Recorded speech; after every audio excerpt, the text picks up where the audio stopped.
Hi friends, అందరూ ఎలా ఉన్నారు? అండ్ ఇంకా ఈరోజు సండే స్పెషల్ అయితే మా ఇంట్లో గ్రీన్ చిల్లీ చికెన్ చేస్తున్నామండి. అది ఇంకా మా అమ్మ అయితే స్పెషల్గా చేస్తుంది. సో ఈరోజు కూడా అదే చేసుకుంటున్నాము.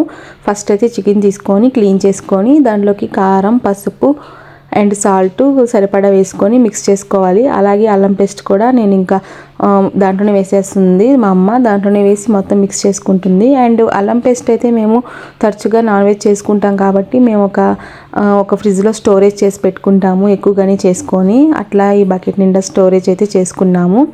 అండ్ ఇంకా అవన్నీ మిక్స్ చేసుకున్న తర్వాత కుక్కర్ అయితే పెట్టేసాము. సరిపడా వాటర్ వేసుకొని 3 విజిల్స్ అయితే రావాలి. అండ్ నెక్స్ట్ అయితే ఒక మిక్సీ జార్ తీసుకొని దాంట్లో పచ్చిమిర్చి వేసుకున్నాము కట్ చేసి. అండ్ ఇంకా దాంట్లో కావాల్సింది ముఖ్యంగా పుదీనా అండ్ కొత్తిమీర, ఈ రెండు కూడా కట్ చేసుకొని ఇంకా మిక్సీ జార్లో వేసేసుకున్నాము. అండ్ ఇంకా దాంట్లో కావాల్సింది కొన్ని మిరియాలు, ఆ మిరియాలు కూడా యాడ్ చేసుకున్నాము. ఇంకా మొత్తం అవన్నీ మిక్స్ చేసుకొని మిక్సీ జార్లో ఇంకా మొత్తం గ్రైండ్ అయితే చేసేసాము.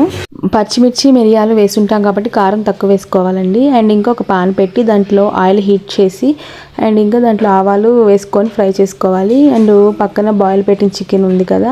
అండ్ నెక్స్ట్ ఇంకా మొత్తం మనము గ్రైండ్ చేసిన పేస్ట్ వచ్చి దీంట్లో వేసేసుకొని ఫ్రై చేసుకోవాలి ఆయిల్లో. అండ్ చికెన్ మసాలా అండ్ ఇంకా ధనియాల పౌడరు, గరం మసాలా, ఈ 3 మొత్తం మనం ఆయిల్లో ఫ్రై చేసుకోవాలి. పచ్చివాసన పోయిందాక బాగా ఫ్రై చేసుకోవాలి.